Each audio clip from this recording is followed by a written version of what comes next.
Com detalhes do Rococó mineiro, a arte sacra do Santuário do Bom Jesus do Bacalhau fala uma linguagem universal, a fé traduzida em beleza. Mestre Ataíde e outros grandes artistas deixaram suas marcas de genialidade, transformando a pintura em oração. E hoje nós vamos descobrir como essa arte incentiva os fiéis a rezarem e também a igreja a evangelizar. Como toda arte sacra, a arte ela não é, como outras, só um desejo de manifestação de cultura, não é só um desejo humano. A arte sacra ela nasce da fé e vive para a fé. Então, quando olhamos para aquela arte, nós transcendemos. Nós alcançamos, às vezes, o invisível.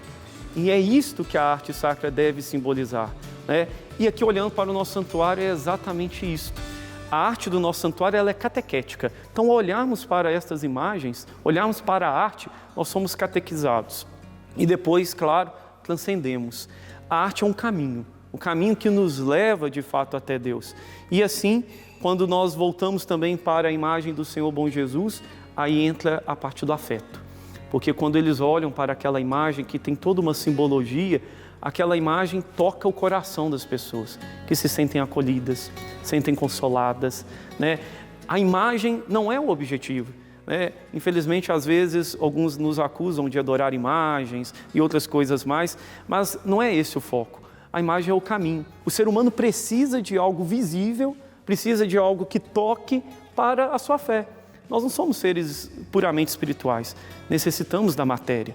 Então, graças a Deus, a igreja, em sua rica tradição, sempre manteve a matéria como um meio para evangelizar. E o Santuário do Bom Jesus do Bacalhau está passando por um processo de restauração. E nós queremos entender todo esse processo e, para isso, eu convidei a Neila, que está aqui ao meu lado, ela que está trabalhando nessa restauração.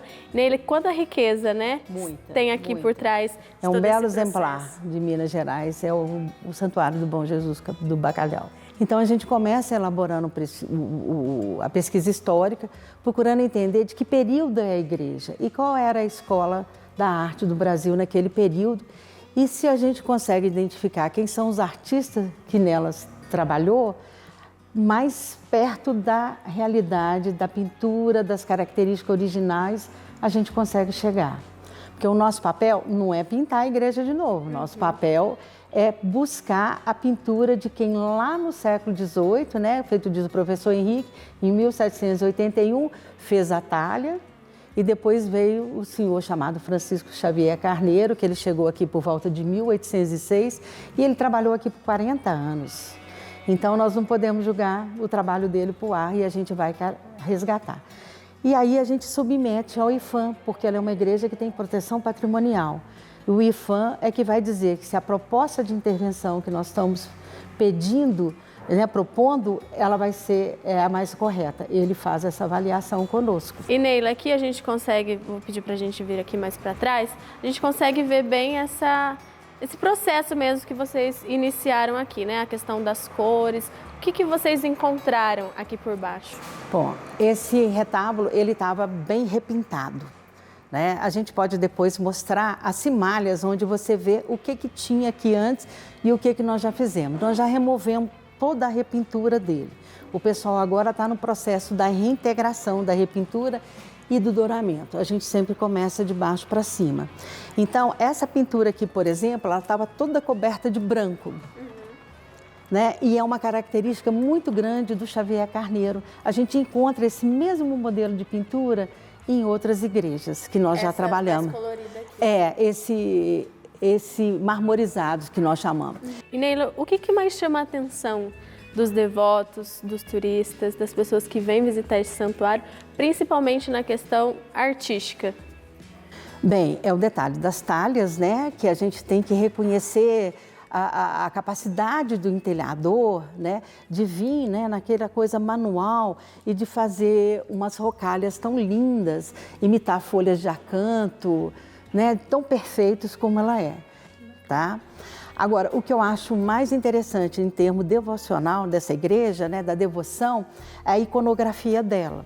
Porque uma análise que a gente faz também para a restauração é respeitar a iconografia. Então, essa igreja aqui, ela mostra aqui na Capela Mor o Passos da Paixão de Cristo, nas telas, que também é do Xavier Carneiro, né? E você chega ao último passo, que é a crucificação. E aí, o altar. O forro da nave, ele já fala da ressurreição do Cristo. Então tem todos... Aliás, o forro da Capela Mor. E o forro da nave já é o Cristo ressuscitado na pessoa da Santíssima Trindade.